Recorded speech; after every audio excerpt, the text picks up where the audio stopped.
Tudo certo, Deise?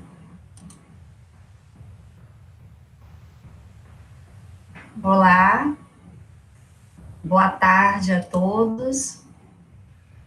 Sejam muito bem-vindos ao encontro de hoje. Estou muito feliz por fazer parte desse momento. Queria agradecer a Progep e, em especial, a comissão organizadora da Semana do Servidor pelo convite para ser moderadora desse encontro. Meu nome é Flávia, sou assistente social, trabalho na equipe psicossocial da Diretoria de Atenção à Saúde, a DAS Progep.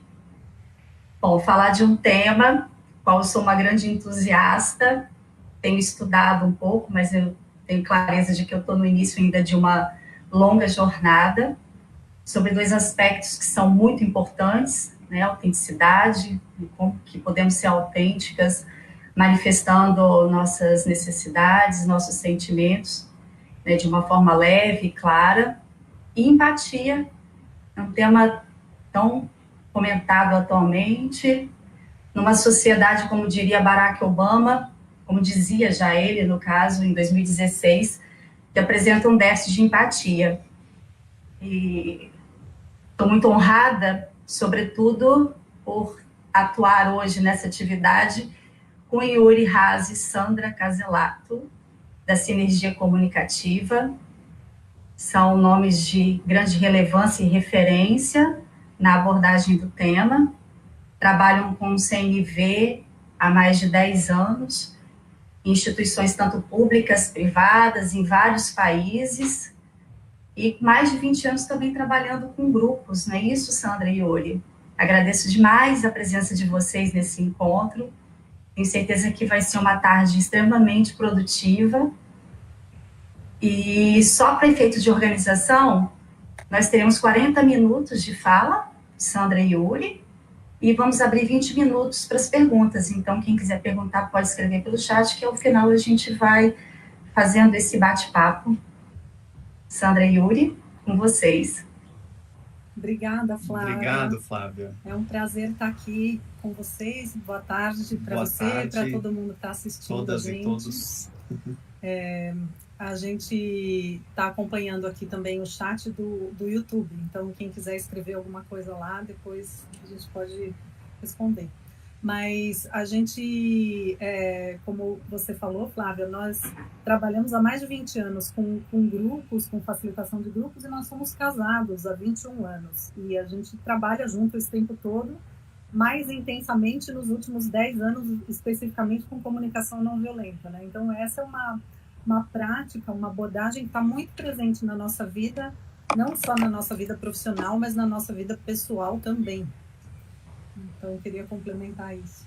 E eu quero agradecer o convite para estar aqui com você na Semana do Servidor e poder compartilhar um pouquinho da nossa experiência.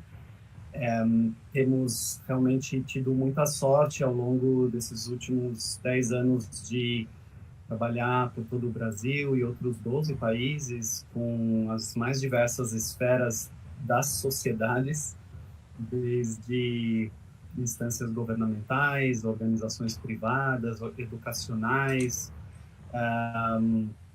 com movimentos sociais, em zonas de conflito armado, várias circunstâncias muito diversas, e uma das coisas talvez mais presentes e fortes nessa experiência tem sido exatamente o que é transversal a todas essas circunstâncias, que é ter encontrado pelo caminho e ter trabalhado com construção desse senso de humanidade compartilhada, com essa experiência humana que é transversal a todas essas distintas esferas e diferentes contextos. E esse tema, né, de autenticidade e empatia que a gente veio aqui para falar hoje, esses dois aspectos, né, são duas partes fundamentais da comunicação não violenta. E elas são igualmente importantes. Não é que a empatia é importante ou a autenticidade é importante, as duas são igualmente importantes e têm esse Então, um pouco valor baixo, então, fundamental. Não sei se fala mais alto, talvez. Vocês estão ouvindo a gente bem, Flávia? Parece que tem um certo chiado. Talvez se você fechar o seu microfone, Flávia, talvez aumente o nosso, não sei. Vamos testar. Desculpa ter te interrompido, eu vi uma mensagem aqui no chat. Vamos ver se agora melhora. Avisem se continuar baixo, por favor. Por favor.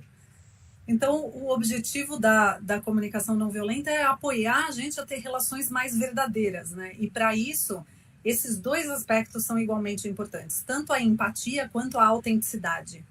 Um não é mais ou menos importante do que o outro.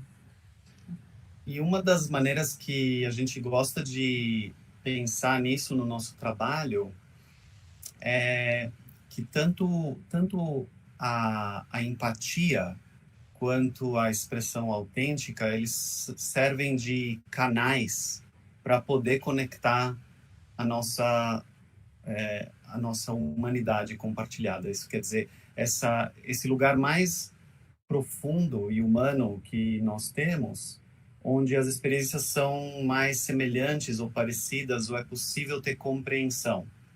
Então, tanto quando eu estou praticando a empatia, o que eu estou fazendo é tentando perceber um pouco mais profundamente, perceber além da superfície, buscar entender além do que está aparente imediatamente na superfície e ver mais lá no fundo como eu acesso essa dimensão humana com a qual eu consigo me conectar, que eu consigo compreender, entender porque ela existe em mim também.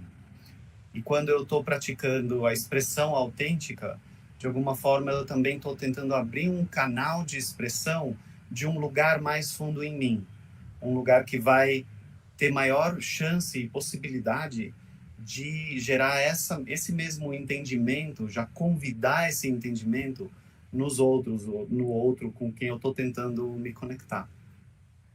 Então, para mim, uma das coisas mais valiosas assim da comunicação não violenta foi apoiar a eu conseguir me expressar com mais autenticidade, eu falar mais as coisas que estavam acontecendo comigo.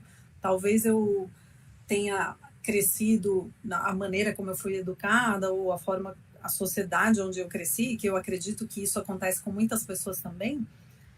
Muitas vezes a gente acaba guardando coisas e não falando as coisas que são importantes para nós, para evitar conflitos, para poder manter as relações, uma harmonia, para não criar caso, né? E nisso a gente acaba guardando coisas ou sendo talvez até violento com a gente mesmo, deixando de lado, guardando, e em algum momento aquilo explode ou a gente se afasta das pessoas, das relações, mas acaba tendo relações que não são verdadeiras, no fim das contas, que não são boas e satisfatórias nem para mim, nem para as outras pessoas à minha volta.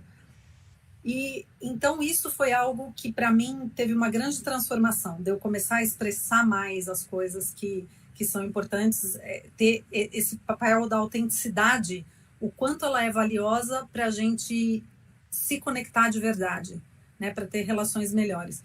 E quando a gente está falando de autenticidade na CNV, não é o que talvez eu já ouvi falar por aí, assim, sincericídio, esse termo engraçadinho, né? Mas de que tipo despejar os meus julgamentos, as minhas críticas e todas as minhas avaliações em cima da outra pessoa.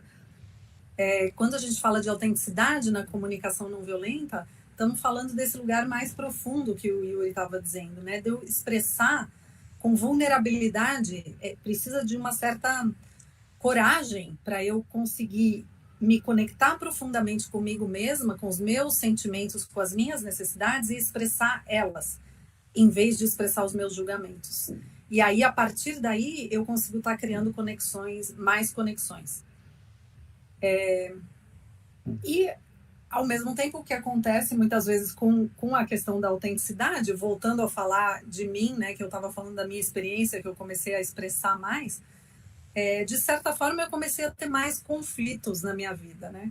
E às vezes isso gera um certo desconforto, uma coisa estranha me ouvir falar isso. As pessoas que escutam falam, mas você vem estudando comunicação não violenta, e aí você tem mais conflitos, você cria casos com as coisas. Então, sim, isso pode acontecer também nesse processo. Mas o que normalmente acontece também é que a gente passa a ressignificar conflitos e saber lidar melhor com eles. Então, no meu caso, em vez de eu fugir de conflitos, eu comecei a gostar dos conflitos, no sentido de que eles me possibilitam transformar uma situação que não estava boa. Então, se o conflito está acontecendo, é um sinal de que tem algo que não estava bem ali, para mim ou talvez para outra pessoa. Então, em vez de fugir e sair correndo, vamos olhar para isso e ver o que é que precisa ser ajustado e transformado nessa relação para a gente ter melhores relações, mais cooperação, mais harmonia, mais satisfação, né? Então, esse é um dos lados. Eu estou falando um pouco mais da autenticidade aqui, mas você quer completar mais alguma coisa? Tem talvez eu partilhe um pouco de uma experiência pessoal e do porquê que, para mim, a comunicação não violenta teve uma importância especial na minha vida e está relacionada um pouco mais, talvez, com a escuta empática e complementa um pouquinho com o que você trouxe, que eu nasci e fui criado numa sociedade que formou uma visão de mundo com uma história única para mim. Eu tinha uma experiência muito... Se eu pensar na minha memória mais antiga, assim, da minha infância, eu lembro de estar num espaço escuro, cheio de gente, bem fechado, e eu lembro de ter tensão no ar, de ter medo no ar, e é uma memória de uma idade tão assim, eu era tão novo, que não é meio uma memória racional, é uma imagem, é uma sensação que eu tenho, né? E isso foi em Israel. Eu nasci e cresci em Israel. Eu vim para o Brasil com 14 para 15 anos de idade. Então, todos meus anos formativos ali da infância foram todos lá, e da adolescência, no início da adolescência.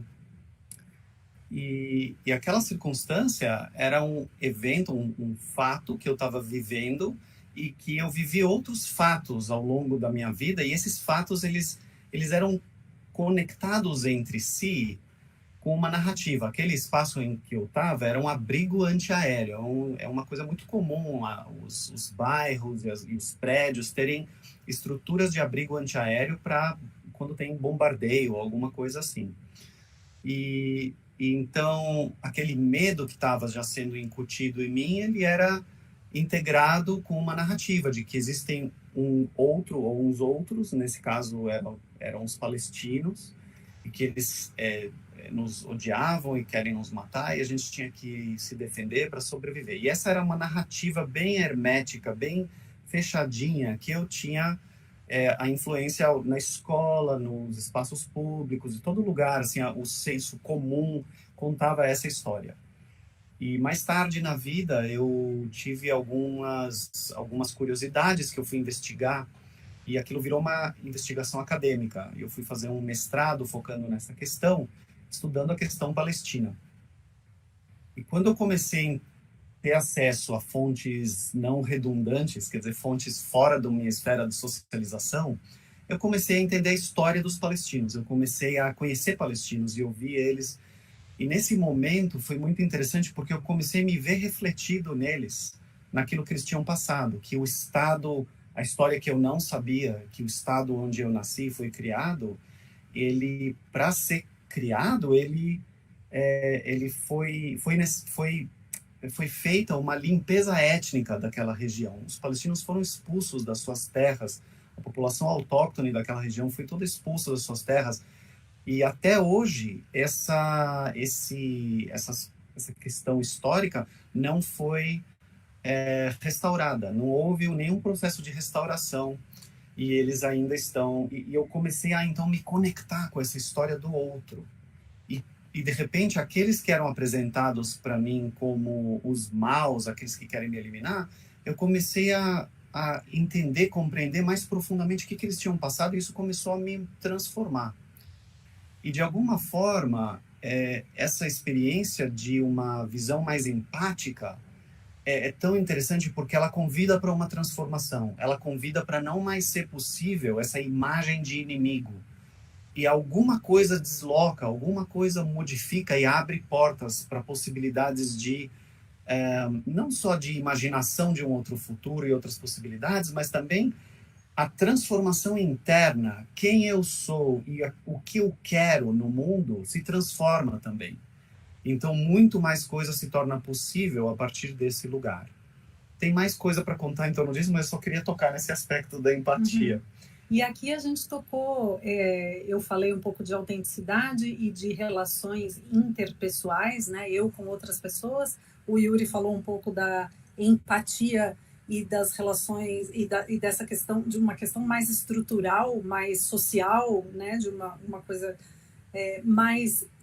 e a comunicação não violenta, ela abrange tudo isso, né? Então, desde o âmbito mais interno, então, como que eu me relaciono comigo mesma internamente, a empatia comigo mesma, né? Não só a empatia com os outros, mas como que eu me acolho, como que é a minha compaixão comigo mesma, como é que eu me compreendo e lido com as minhas questões internas, meus pensamentos, minhas emoções, e ao mesmo tempo a autenticidade comigo mesma, o quão sincera comigo mesma eu sou, né? E então tem esse nível intrapessoal, o interpessoal, que são as relações, né, entre as pessoas, eu com outras pessoas, e um nível mais abrangente, estrutural, de como as nossas sociedades se organizam coletivamente. Então, a comunicação não violenta, ela tem essas duas partes, a expressão autêntica e a escuta empática, atuando nesse nível sistêmico, se a gente pode chamar assim, que é desde dentro da gente, a forma como a gente pensa e entende o mundo, entende a gente mesmo, entende as relações, né, até as relações entre as pessoas, até as relações sociais, como a gente se organiza socialmente. Ela procura influenciar ou abranger todos esses aspectos, né, todos esses âmbitos. E isso vem do trabalho do Marshall Rosenberg. Ele criou a comunicação não violenta, foi um psicólogo norte-americano, faleceu alguns anos atrás, e desde os anos 60 ele foi inicialmente trabalhando sozinho e depois criando o Centro Internacional de Comunicação Não Violenta e treinando outros instrutores.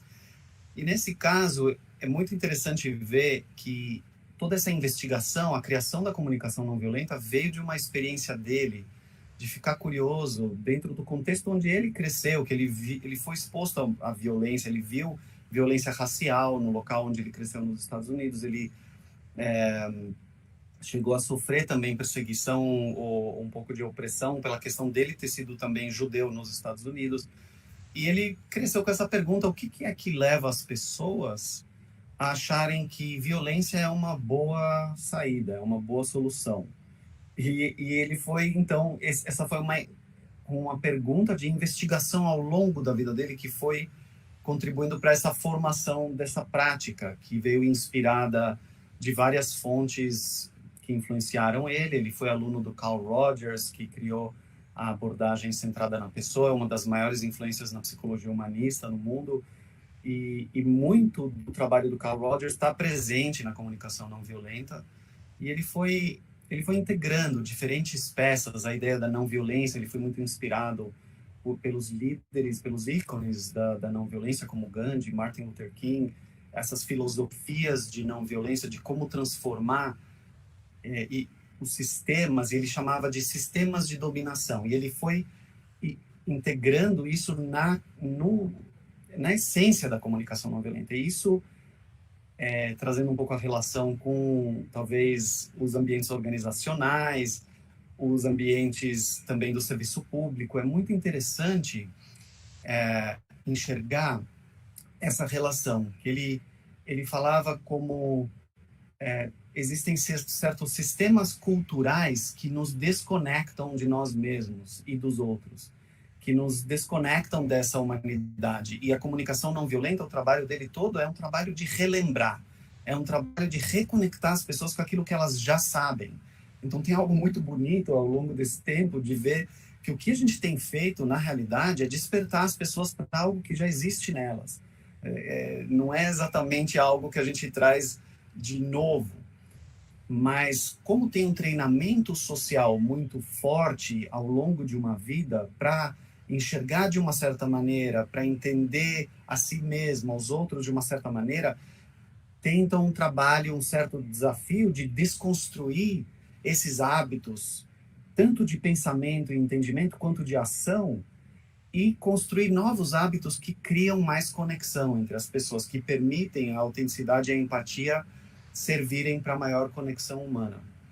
E é interessante ver como, por exemplo, a gente às vezes vê em ambientes organizacionais certos avanços muito interessantes que têm acontecido ao longo dos últimos anos, de começar a olhar mais a dimensão humana e tentar integrar diferentes maneiras na consciência da organização, na autoimagem dessa organização, a identidade da organização, a cultura organizacional, essa humanidade. Ao mesmo tempo, tem uma sombra gigantesca de modelos relativamente antigos já, de como se pensa as organizações, como máquinas, como sendo, as pessoas sendo peças dentro de uma máquina. E esse tipo de modelo organizacional antigo, ele realmente não dá conta da humanidade que existe ali, não dá espaço para desabrochar as potencialidades humanas, muitas vezes funcionando de forma contrária. Então, muitas pessoas relatam, às vezes, um sofrimento no ambiente organizacional, uma dificuldade de lidar com as relações. E tem até uns chavões, assim, que saem, que são, na realidade, são muito verdadeiros, né? As pessoas falam que elas né, não se demitem dos seus empregos, as pessoas se demitem dos seus chefes. Quer dizer, indicando que as relações são um ponto delicado, né? Muito ferido ali, talvez, né? E cada vez mais as organizações, as escolas, a nossa cultura e sociedade como um todo tem percebido que a importância, né, da empatia, das relações mais verdadeiras, de trazer essa humanidade, né, da inteligência emocional e relacional, dessas habilidades socioemocionais, né? Então, a comunicação não violenta, ela propõe uma forma muito prática, muito pragmática de fazer isso, de como a gente... É muito diferente falar assim, tenha mais empatia. Então, a empatia é um termo que está muito comum, né, hoje em dia. Então, a gente vê um monte de TED Talks sobre empatia. Cada vez tem mais pesquisas na ciência falando sobre empatia, né? E isso é muito legal, porque os olhos estão se voltando muito para lá. Mas, ao meu ver, fica uma coisa bem teórica, né? Tenha mais empatia com o outro, se coloque no lugar do outro. E aí, não tem uma forma... Tá bom, como que você faz isso? Fica só uma coisa muito abstrata. E a comunicação não violenta vem apoiar a gente de uma forma concreta, da gente praticar. Então, como é que eu posso fazer isso no meu dia a dia? Não é só uma vontade. Eu quero tentar me colocar no lugar do outro. E aí depois eu esqueço disso, porque o meu hábito meus hábitos de pensamento, meus hábitos de ação, meus hábitos conversacionais, eles tomam conta e eu continuo fazendo o que eu sempre treinei a vida toda. Então a comunicação não violenta, ela vem apoiar a gente a primeiro reconhecer esses próprios hábitos e aí começar a transformar algumas coisas que passam a fazer mais sentido, né, para a gente estabelecer conexões mais verdadeiras entre as pessoas.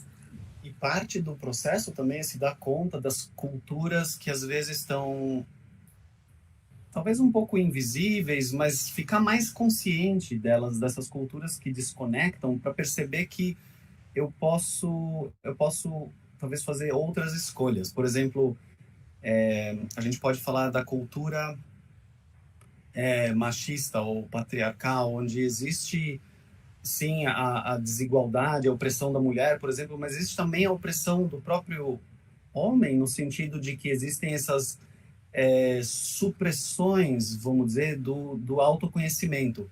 Então, por exemplo, eu para ser um bom, entre aspas, um bom homem, tem que ser forte, tem que ter sucesso, não pode chorar, não pode mostrar vulnerabilidade, não pode... Tem um monte de não pode e tem que, e isso acaba levando para uma desconexão, a pessoa de si mesma. A pessoa não tem o conhecimento, não consegue ver a humanidade ao se conectar com a própria humanidade, muito menos com a dos outros. não necessariamente é uma desconexão total, mas é um ruído que permanece ali. Como a cultura organizacional, às vezes também tem um chavão, por exemplo, trabalho não é lugar para emoções ou para sentimentos. E é muito interessante perceber como isso é uma repercussão dessa cultura mecanicista que entende que todos são peças de uma máquina, mas fingir que o ser humano não é humano não vai fazer ele deixar de ser humano, só vai suprimir essas coisas e elas vão acabar eclodindo em situações de estresse, de adoecimento, de conflito destrutivo dentro das organizações.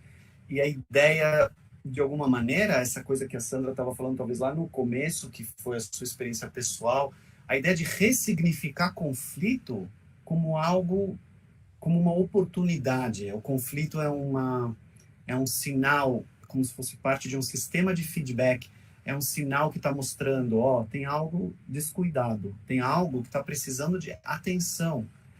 E é uma oportunidade para, então, fazer com que o sistema esteja melhor cuidado. E essa ressignificação também ela vem na contramão da ideia que muitas pessoas sustentam de, não, conflito é algo ruim, conflito é algo que tem que ser evitado, empurrado para debaixo do tapete, ainda mais, talvez em algumas culturas, como a brasileira, por exemplo, que tem um alto índice de não confrontação, né? Tem umas pesquisas feitas internacionalmente entre várias culturas e a cultura brasileira ela tem essa nota alta, que é meio ruim na realidade, de ser não confrontativa. Então perde muito a oportunidade de falar daquilo que precisa ser falado, de conversar sobre as coisas difíceis.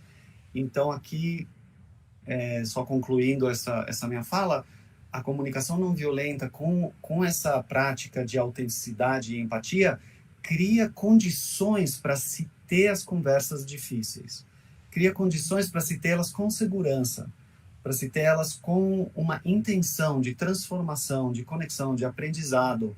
E a partir disso, o conflito então perde essa força, né, de gerar tanto medo nas pessoas. Uhum. Trabalhos que a gente tem feito com organizações, com líderes, né? Uma das coisas, um dos feedbacks, assim, dos retornos mais importantes que a gente recebe de lideranças é de que eles têm muitos treinamentos técnicos, mas falta esse treinamento de como lidar com as pessoas, como resolver conflitos, como lidar, não somente os líderes, né, mas a equipe entre si também. Então, que é chamado soft skills, mas no meu pensamento não tem nada de soft, assim, dá a impressão que é algo superficial ou menos importante. E essa é talvez a coisa mais importante, né? Numa organização, nas relações, as relações entre as pessoas é o que faz o ambiente estar agradável, as pessoas aumentam a colaboração, a harmonia, o bem-estar, a produtividade é consequência disso, da cooperação de um ambiente tá bom. Então, não é uma coisa separada da outra. Talvez a coisa mais importante ali é as pessoas estarem bem, as relações estarem bem, as pessoas saberem como lidar com as diferenças, porque as diferenças existem e vão continuar existindo, os conflitos que surgem. Então, saber o que fazer, como lidar com isso, é o que vai fazendo a equipe se tornar mais forte, resiliente, regenerativa, né? Se regenerar, se transformar. Então...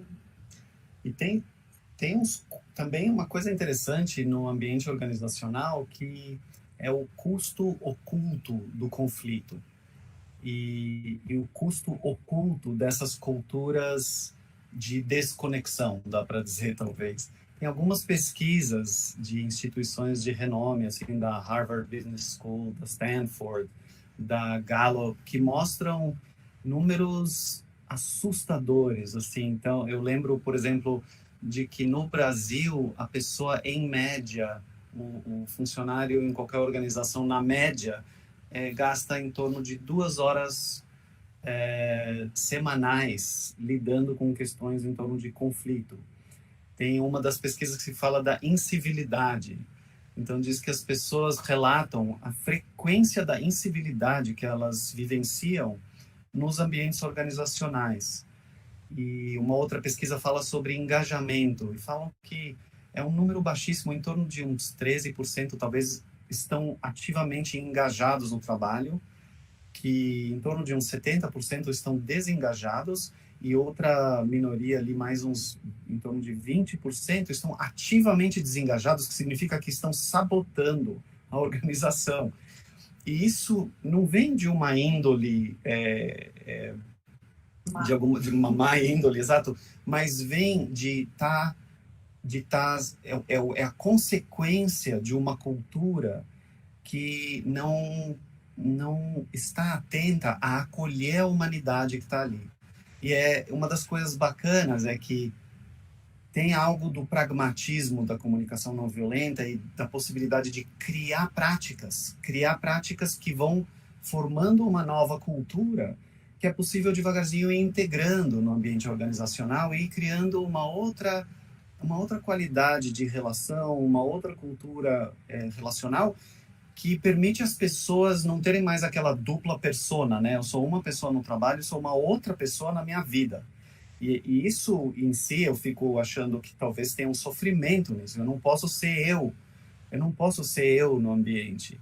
E quando eu sim posso ser eu, e eu sinto que tem aceitação para mim, eu consigo, de alguma forma, estar mais tranquilo, mais desarmado e poder acessar mais as minhas faculdades criativas, a minha inteligência, e dessa maneira ativar também a inteligência coletiva.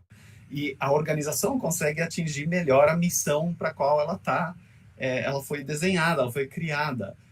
E então tem algo por trás disso que me parece, assim, pelo menos na nossa experiência, tem feito muito sentido, e eu vejo ainda tem muito pouca consciência com relação a isso. Por isso que eles falam que são custos ocultos.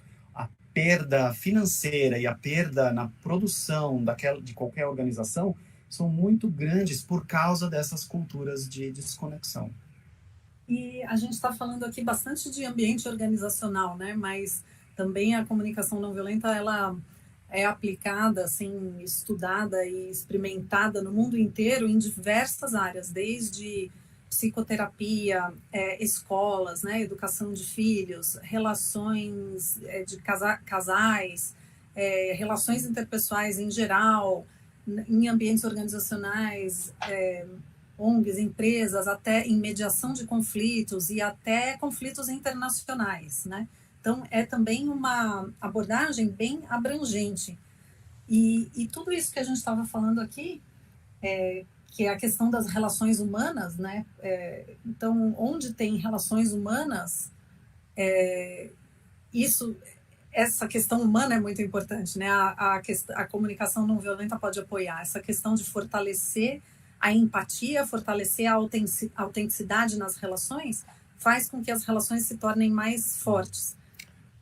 E contribui também para eu diria, além de transformar desses itens todos que você mencionou, também contribui para construção, criação de uma cultura de cooperação. Então, para além, não é só no momento do conflito, às vezes a gente só pensa no conflito deflagrado, né, uma coisa de ter que mediar um conflito. Na realidade, isso talvez seja uma manifestação mais forte dessas experiências de desconexão interpessoal, mas talvez mais no dia a dia, essa situação mais branda de não haver uma conexão mais intensa que permita mais cooperação, mais, enfim, acessar essa inteligência coletiva. Eu acho que tem uma última coisa que eu queria comentar, talvez antes da gente abrir para perguntas, não sei se tem mais algo que você talvez queira acrescentar nessas perguntas. Eu acho que eu quero pedir também para quem quiser ir colocando perguntas ali no chat, talvez no YouTube. Colocar. Que nesse tempo que nós temos vivenciado essa realidade difícil da pandemia, tem uma outra dimensão que a gente percebeu que se revelou muito forte, uma dimensão que sempre teve lá no que a comunicação não violenta traz, contribui, mas agora ficou mais latente, que é como as pessoas dentro desse contexto estavam sentindo uma exaustão muito grande, ainda estão sentindo uma exaustão grande, uma irritabilidade aumentada, uma queda na sua capacidade criativa, e tem uma relação desses sintomas com estar de uma forma prolongada, permanente, em um estado de reação fuga ou luta, como uma resposta a um estresse prolongado. É como se essa permanência mais longa começa a gerar um estresse tóxico. E realmente existe uma toxicidade que vai criando esses sintomas no corpo. E a ideia é que a comunicação não violenta, um dos trabalhos, talvez um dos pontos, focos mais centrais é de conseguir criar maior conexão interna também. A ideia do autocuidado, a ideia de eu não só estar vivendo os resultados do estresse, os efeitos disso no meu corpo, na minha mente, mas eu estar indo um pouco mais fundo para compreender o que é que está acontecendo dentro de mim e conseguir, através de prática mesmo, de empatia para mim mesmo, conseguir me ajudar a sair do lugar de resposta de estresse, a sair do lugar de fuga ou luta, que são mecanismos essenciais de sobrevivência, eles são mecanismos que existem na nossa biologia há milhões de anos, mas muitas vezes eles estão ativados por um estímulo, uma neurocepção de perigo, que não é real e imediata, ela não está ali. Então, eu estou o tempo todo achando que eu estou exposto a perigo, mesmo quando eu estou em casa, mesmo quando eu não estou exposto a nada. E isso pode ajudar, se eu conseguir me dar conta de mim mesmo, ter essa autoconexão, essa autoempatia e perceber, não, sim, existe um perigo e, ao mesmo tempo, no lugar que eu me encontro, eu não estou em perigo nesse momento. Isso me ajuda, então, a reconectar. Vários dos meus sistemas passam a funcionar melhor, como meu sistema imunológico, volta meu raciocínio lógico, matemático funciona melhor, a minha criatividade e o meu engajamento social, a minha habilidade de conectar com os outros à minha volta. E isso tem sido muito importante, porque as pessoas também têm relatado que têm estado em uma panela de pressão nesse isolamento social, dentro de casa, muito tempo uns com os outros, e nesse estresse com a impossibilidade de ter engajamento social num nível bom o suficiente, né? Então, tem algo nisso, no autocuidado também, que se revelou muito importante. A autoempatia, como afeta e transforma isso e pode cuidar das relações dentro desse contexto difícil. No começo, a Flávia comentou sobre uma fala do Obama, né, de que a nossa cultura carece de empatia, acho que foi alguma coisa assim, né? E de como talvez fomos entrando nesse rolo compressor de trabalho e de individualismo e das pessoas, cada um por si, cada um pensando em si, não pensando nos outros, essa desconexão uns dos outros e desconexão de si mesmo também, porque a natureza humana, ela é compassiva, né, ela é de contribuição, de querer. A gente pode até ver, a gente vê esses vídeos às vezes na internet de crianças, bebês que não sabem nem falar ainda, mas ele tem um adulto fingindo que está tentando fazer uma coisa e não está conseguindo, a criança vem e quer ajudar. Então, essa necessidade, essa vontade de cooperar, ela é inata ao ser humano, de cooperar, de contribuir, de apoiar, de ajudar quem está precisando. E culturalmente, talvez essa nossa civilização ocidental, ela foi distanciando a gente dessa nossa natureza essencial, compassiva, e distanciando a gente da gente mesmo, né? De ignorar pessoas pedindo, moradores de rua, por exemplo, ignorar as questões que existem, alguém que está precisando de apoio, ignorar quando alguém do meu lado, da minha família, está chateado ou está triste, porque eu também fui ignorada quando eu era criança, ou eu também sou ignorada. Então, a gente começa a estar muito numa cultura que bloqueia a empatia de todo mundo, que é algo natural. E, a meu ver, é isso que a comunicação não violenta está tentando ajudar a gente a se reconectar com essa nossa natureza compassiva, nessa nossa natureza empática e autêntica também, da gente ser quem a gente é, da gente poder se expressar e ser verdadeiramente quem a gente é. Então, aqui foi, assim, acho que um bom resuminho, né? Uma pincelada nesse assunto, porque, como a Flávia também falou no começo, é algo que, para quem se interessa, é um estudo para a vida inteira, uma experimentação.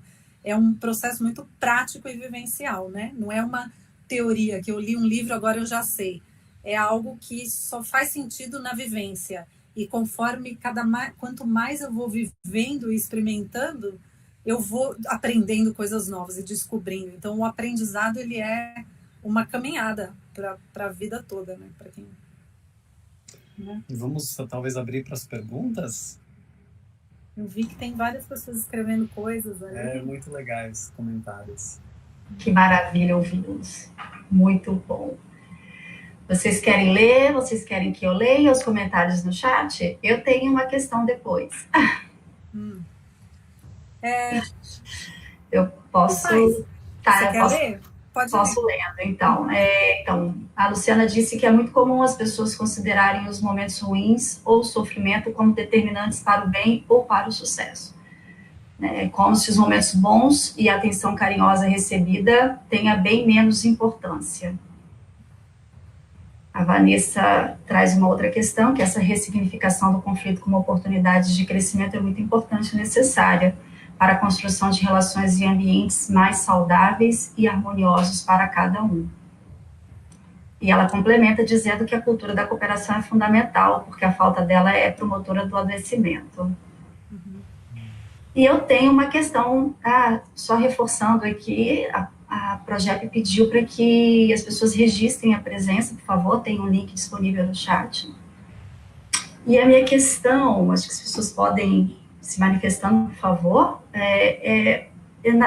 no tocante à empatia, né? Então, a gente falou dessa questão do déficit de empatia numa sociedade. Eu gosto dessa ideia de que nós nascemos empáticos e vamos, de alguma forma, nos desconectando disso, porque há a possibilidade de uma reconexão com esse estado, né, com essa condição, né, seja por conta de uma lógica que privilegia muito mais, uma lógica sistema que privilegia muito mais a competitividade do que relações mais colaborativas. E eu percebo também que a gente fala muito de empatia e as pessoas, elas conseguem, né, ser mais empáticas quando há uma simpatia com aquela pessoa, quando há uma identificação com aquela pessoa, né? É como se fosse muito o exercício de ser empático com quem é diferente ou com quem a gente julga, né? Que não é uma pessoa, de repente, agradável, dentro dessa dicotomia do bem e do mal, e acaba nos levando a interpretações a respeito daquela pessoa sem a mínima oportunidade de conhecê-la um pouco mais e de aproveitar essa diferença e esse conflito para criar pontes e não construir muros. Mas, assim, de repente, em termos mais práticos, assim, como que a gente poderia conseguir nos esvaziar desses julgamentos e tentar estabelecer relações empáticas em ambientes, às vezes, já desgastados? Isso é possível? De que forma? Muito boa essa pergunta. Muito legal.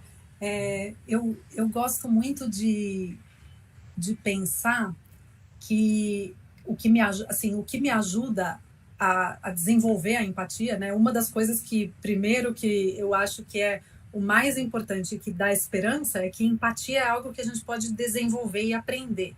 Então, não é que a gente pode treinar, praticar e ficar melhor, cada vez melhorar nisso, né?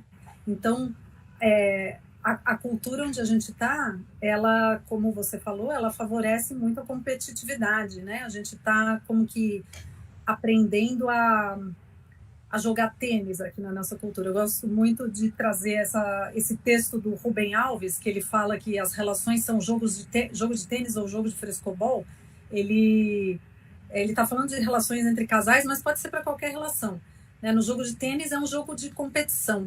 Você quer ganhar do outro, você quer acertar no ponto fraco do outro, descobrir quem é o culpado. Aconteceu alguma coisa, de quem é a culpa, quem está errado, quem está certo, quem está errado, quem ganha, quem perde. É o jogo do ganha-perde. E o jogo do frescobol é o jogo que se joga na praia, com 2 jogadores também, mas a raquetinha de madeira, E é um jogo colaborativo. O objetivo é não deixar a bolinha cair. Então eu quero jogar da melhor maneira possível para o parceiro acertar a bolinha e não para fazer ele errar. E eu vejo que a comunicação não violenta o objetivo é apoiar a gente a fazer isso, a jogar cada vez mais frescobol em vez de jogar tênis. E para jogar o frescobol, a empatia é um dos pontos principais aí também. Dependendo de com quem eu estou jogando, eu tenho que prestar atenção no outro para eu acertar a bolinha, para eu ajudar, né, para eu ter aquela cooperação.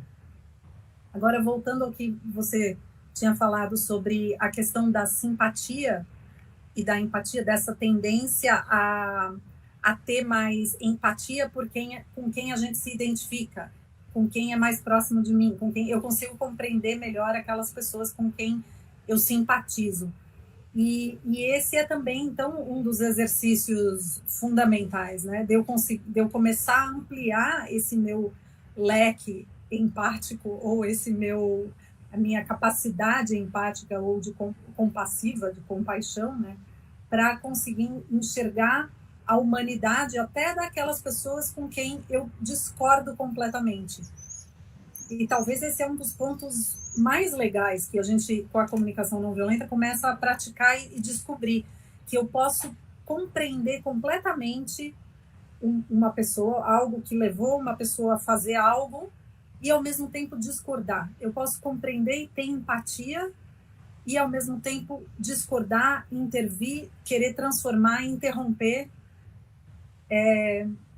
Se eu penso, eu penso muito em questões com crianças, me ajuda muito a pensar nisso, né? Se eu vejo, por exemplo, uma criança brigando com a outra, eu posso compreender que uma criança está batendo na outra porque talvez ela queira atenção, talvez ela queira participar da brincadeira que ela não estava participando, talvez ela queira respeito porque o outro tirou o brinquedo dela e ela então começou a bater. E não é porque eu compreendi, eu consigo entender empaticamente que ela não está tendo o respeito, a atenção, o cuidado que ela gostaria, não é que eu falo assim, então tudo bem, pode continuar batendo. Então, empatia não significa concordar. Eu posso compreender e, ao mesmo tempo, interromper e transformar. Assim é como eu posso compreender situações, alguém que falou alguma coisa para mim e eu não gostei. Eu posso compreender e, ao mesmo tempo, discordar. Eu posso compreender o que levou uma pessoa, até uma pessoa, a matar outra pessoa, uma situação mais extrema, e ao mesmo tempo discordar ou querer fazer algo para intervir ou transformar uma situação social que não tem justiça, não tem dignidade para todos, por exemplo, né? Sobre essa parte que você menciona sobre ambientes desgastados e como trazer algo, acho que se relaciona muito com essas ideias que eu estava trazendo de transformar a cultura, né? Muitas vezes parece algo tão enraizado e tão gigante que dá até um certo desânimo, né? Às vezes de pensar, nossa, como é que eu vou influenciar algo tão gigante? Na minha experiência, quando a gente traz uma experiência diferente para um grupo, para uma pessoa, e ela percebe algo novo, algo que ela consegue se ver mais humana, mais conectada com ela mesma, mais podendo ser ela mesma, mais podendo, inclusive, compreender o outro e sair desse lugar, dessa dicotomia de bom, mal, certo e errado, que também tem uma conexão muito grande com a comunicação não violenta, essa transição de uma ideia de justiça punitiva, que é baseada no bom, mal, certo e errado, para uma ideia de justiça restaurativa, de quando as coisas acontecem, restaurar, né? Reconectar com a humanidade, restaurar a humanidade ferida. Quando as pessoas têm uma experiência diferente, isso normalmente é muito convidativo. O que acontece na maioria dos casos, eu percebo, as pessoas passam pelo processo da comunicação não violenta. Às vezes a gente trabalha em ambientes muito desgastados, muito cínicos. As pessoas chegam no início do curso com os braços cruzados, assim, pensando, vai ser mais um desses cursos. A pessoa traz o notebook dela para fazer trabalho durante o curso. E o que acaba acontecendo é que ela não só não abre o notebook em nenhum momento do nosso curso, como normalmente essas que são as mais cínicas, e que eu entendo esse cinismo no sentido, essa coisa de descrente de que qualquer coisa pode ser boa nesse ambiente, né? Esse lugar é uma camada de proteção, na realidade. A pessoa está tão ferida lá dentro. E normalmente essas pessoas, no final do curso, são as pessoas que estão mais entusiasmadas, pensando, eu não acredito que a gente nunca teve antes como é que a gente não teve antes isso aqui? Porque ela está entusiasmada com o potencial, as possibilidades que se abrem à sua frente, de que uma parte gigantesca da sua vida pode ser uma experiência diferente. Agora, é importante pensar para além do momento dessa descoberta e dessa transformação inicial, que o que dá sustentabilidade para essas coisas permanecerem é criar cultura em torno desses princípios. Criar cultura significa criar práticas, criar valores coletivos, criar um plano coletivo. Como a gente mantém isso vivo aqui, implementa isso, inclusive integra isso na nossa missão, visão, valores, para que isso se torne parte da identidade não só individual, mas coletiva nossa. E eu só queria comentar uma última coisa dessa pergunta, achei ela bem assim, composta, com várias coisas interessantes. Tem uns elementos interessantíssimos dessa ideia da simpatia, que eu fiquei refletindo assim, pensando que tem algo também muito antigo de sobrevivência da nossa espécie, que são coisas programadas na nossa biologia, de se atrair ao próximo, ao parecido, porque tem muito essa função do... Eu não sei como se diz em português, grupo, out-group. Dessa coisa do o meu grupo e o outro grupo, essa coisa de criar um nós e eles, que era parte de talvez uma necessidade de mecanismos de sobrevivência, quando não haviam estruturas mais amplas e possibilidades de organização e coordenação mais amplas. E talvez havia, às vezes, competição pelos mesmos recursos. Só que a gente está percebendo que, nesse sentido, está ligado também com algum grau de evolução da espécie, evolução das estratégias. A gente tem muito o que atualizar da nossa biologia que não acompanhou a evolução do que é possível hoje. A gente pode viver com muito mais cooperação, a gente pode viver com distribuição de recursos mais justa, e a gente não está fazendo isso. A gente tem pessoas sofrendo gravemente por falta de recursos no planeta todo, não porque existe uma falta de recursos no planeta. Existem recursos para todos, agora. Mas a nossa cultura e a maneira de pensar está tão orientada por essa competição e sobrevivência e ideias de nós e os outros, que o acúmulo e a distribuição desses recursos não permite o cuidado com todos. Então tem algo ali também para evoluir, e a comunicação não violenta traz, como a Sandra acho que mencionou também, uma desconstrução desses reflexos, essa coisa automática do julgamento, e traz uma habilidade, eu desenvolver um músculo interno, de eu começar a me questionar. Tá, esse é meu julgamento, não é a realidade. Vou checar qual que é a realidade, para eu saber mais sobre o outro. Eu posso ainda entender que eu tenho um julgamento sobre o outro, mas eu saber diferenciar esse meu julgamento e de acreditar que isso é a verdade faz uma diferença muito grande. E a minha disponibilidade, curiosidade de ir checar, será que é? Como é que é esse outro? E normalmente, o que acontece é que existe uma surpresa, e eu posso falar dessa minha história pessoal.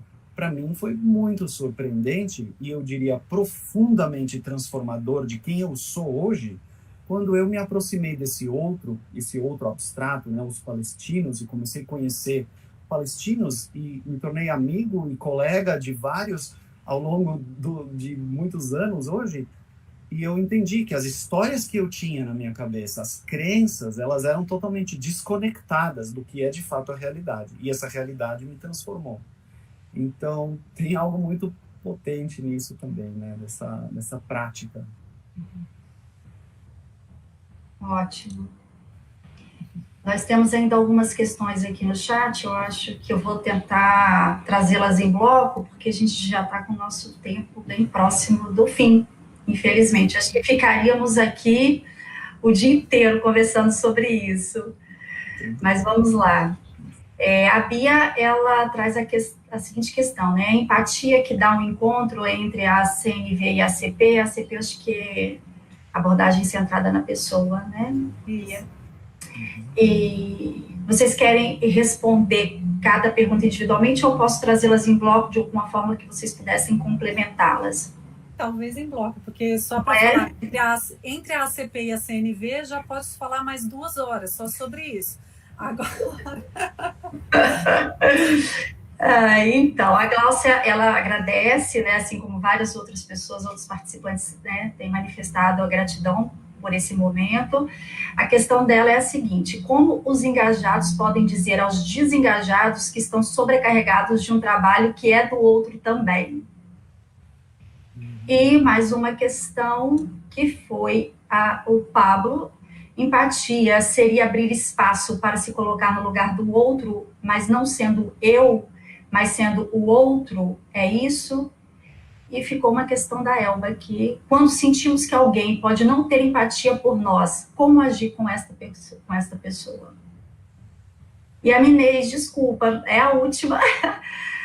Se der, vocês respondam dentro também da possibilidade, né? Vocês poderiam dar um exemplo sobre como olhar para si? Podem dar um exemplo de como ser empática, como eu posso ser empática comigo mesma?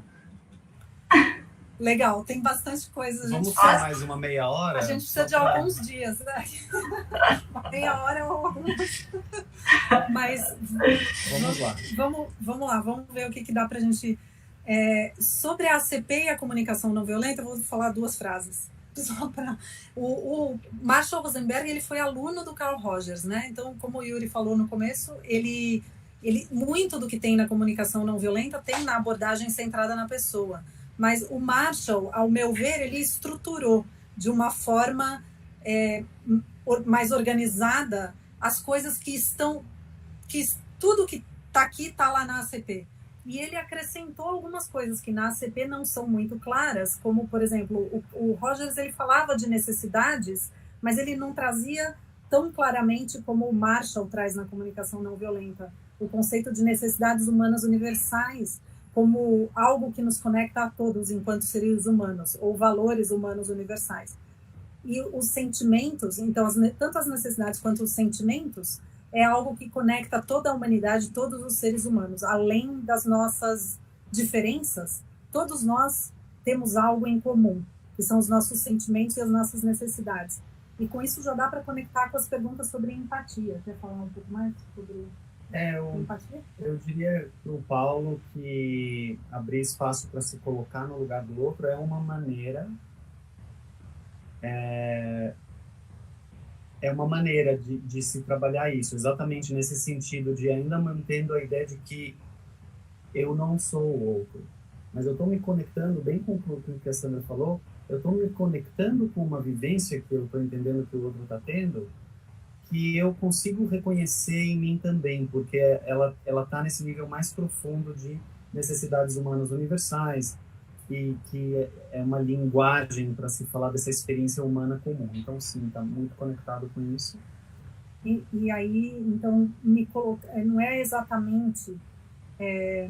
eu acho que essa coisa de se colocar no lugar do outro é um jeito simplificado de falar de empatia, né? Mas eu nunca vou saber como é estar no lugar do outro, mas eu posso tentar me aproximar, ou tentar chegar. E é esse movimento de tentar me aproximar que eu entendo como empatia, tentar compreender,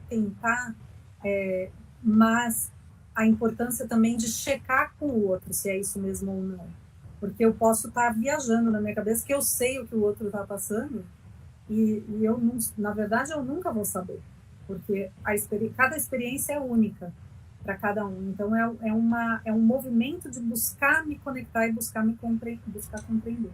E a pergunta da Gláucia, é legal te ver aqui, Gláucia, que bom te encontrar aqui nessa live. A pergunta que você traz, Gláucia, me faz pensar algumas coisas. Tem algo na expressão autêntica de fazer ela desse lugar bem vulnerável para ter essa conversa, de convidar o outro a perceber o que está sendo a minha experiência mas convidar realmente para que o outro entenda o impacto dessa sua, talvez, escolha de desengajar, como está sendo para mim, e ao mesmo tempo olhar com empatia para por que será que essa pessoa está desengajada, porque ela está fazendo isso para atender alguma coisa muito importante para ela. Ela está tentando dar conta de si quando ela está desengajando. Ela de alguma forma não está conseguindo. Mas ainda nessa interação, eu estou olhando isso como agir meio que no sintoma de um problema mais profundo. Que não, eu não acho ruim atuar no sintoma, mas eu acho que vale a pena considerar, pensar como a cultura da organização está contribuindo para esse sintoma acontecer. Porque pode ser que numa conversa eu consiga resolver pontualmente algo com alguém que está desengajado e está me impactando negativamente, mas aí logo depois vai ter um outro alguém que também está desengajado, porque o motivo do desengajamento, provavelmente a causa raiz, é de um problema sistêmico, é um problema mais profundo. Então, começar a criar, por exemplo, práticas das pessoas se conectarem mais, que não tentam lidar com o sintoma diretamente, mas indiretamente. Criar uma outra cultura de relação, uma outra cultura de cooperação, de conexão uns com os outros. Lá na ponta, ninguém vai querer deixar o outro desprotegido. As pessoas vão criar um espírito de cooperação e de cuidado uns com os outros, que dificilmente esse problema se repetiria. Essa é a minha reflexão sobre essa pergunta que você está trazendo. E é claro, eu não sei exatamente o contexto específico. Eu espero que isso esteja contribuindo. Eu quero complementar uma coisa sobre essa questão da empatia, né? Que tanto a empatia com o outro quanto a empatia comigo mesma, tinha uma outra pergunta ali, tem a ver com desenvolver a inteligência emocional mesmo, com ter mais autoconhecimento, saber identificar os próprios sentimentos e necessidades e também identificar os sentimentos e necessidades das outras pessoas. Mas eu comigo mesma, por exemplo, então isso é meio contra a cultura também, ou contra a corrente, vamos dizer. Porque na verdade vou falar de mim. Eu cresci, por exemplo, estudando em escolas e numa família em que não se falava muito de emoções, de sentimentos. Ninguém falava muito como estava sentindo. Na escola, nunca perguntaram como eu estava sentindo, como as outras pessoas estão sentindo, nem quando eu estudei psicologia, nem na faculdade de psicologia. A gente está estudando sobre as questões relacionais, psicológicas, emocionais, mas a gente não fala sobre a gente mesmo. Só quando você vai fazer terapia, aí sim você fala, né? Mas então é uma cultura que não ajuda, que desconecta a gente da gente mesmo. Então eu não sei, as pessoas muitas vezes crescem sem saber o que elas estão sentindo, ou se elas sabem o que elas estão sentindo, sem saber nomear, sem saber identificar no outro. Tudo isso faz parte de autoempatia, de eu conseguir estar presente comigo mesma, né? De eu me colocar no meu próprio lugar, se a gente usar essa analogia, né? De se pôr no lugar do outro. Eu vou entrar em mim mesma. Como é que eu estou me sentindo agora, nesse momento? E ter essa atenção, essa presença, que é algo que, se a gente faz num grupo, é mais fácil manter. Então, práticas em família, práticas em organização, em ambientes coletivos, de trazer mais os sentimentos. Como é que cada um está se sentindo hoje? Fazer um check-in de manhã, por exemplo. Como que cada um está chegando hoje? O que está acontecendo com cada um? Cada um fala 2 minutos, 1 minuto, sei lá, uma palavra. Vai começando a trazer mais essa inteligência emocional. Para eu falar como eu estou, eu preciso olhar para dentro de mim, né? Então, esse é um exemplo aí. Mas tem muita coisa para aprofundar em tudo isso que a gente está falando, né? Aqui está sendo assim um pouquinho... E já estamos, não sei como é que está nosso tempo aí. Isso, nosso tempo estourou. E eu gostaria, vocês têm algum recado, alguma mensagem final, antes dos agradecimentos? Foi um prazer vir aqui falar com você e com as pessoas que estão aqui assistindo. Espero que tenha sido útil e legal para vocês e que tenha contribuído. E se vocês, quem quiser nosso contato, a gente acho que pode colocar nosso site aí, né? E a gente costuma dar cursos e fazer treinamentos para empresas e cursos abertos também, e várias coisas online gratuitas a gente também oferece, e estamos abertos aí a Quem quiser mandar e-mail, falar com a gente, fiquem à vontade. Eu também estou grato pelo engajamento, os comentários, as perguntas, e de novo quero agradecer o convite e talvez deixar uma mensagem de que a comunicação não violenta ela é um convite para a transformação do olhar. Ela repercute a partir dessa transformação como uma maneira nova de estar no mundo, de estar comigo mesmo, com os outros, de como eu quero agir. E é isso que eu gostaria de deixar, porque às vezes as pessoas imaginam que seja algum tipo de técnica ou algum tipo de fórmula, e embora tenha estruturas, elementos estruturais, não se trata disso, né? Então eu quero sempre convidar as pessoas a terem essa clareza, assim, quando forem buscar se aprofundar e praticar. A comunicação não violenta, talvez dê para se dizer que ela tem técnicas, mas ela não é as técnicas. Quando você passa a não prestar atenção nas técnicas, é que ela está acontecendo da sua forma mais genuína, talvez, né, Sandra? Eu acho que é isso mesmo. Que lindo esse encontro. Nossa, gratidão por vocês estarem aqui compartilhando informações preciosíssimas e extremamente valiosas para esse momento nosso. Gratidão ao Progep, à comissão organizadora da Semana do Servidor por esse momento. Gratidão a todos. Gratidão também. Obrigado pelo convite, Flávia. Muito bom, muito bom. Espero que a gente possa se encontrar em breve. Sim, até breve. Até breve. Um abraço. Obrigada a todos pela participação, gente. Obrigado. Um beijo e um bom dia. Bom dia. Tchau. Até mais.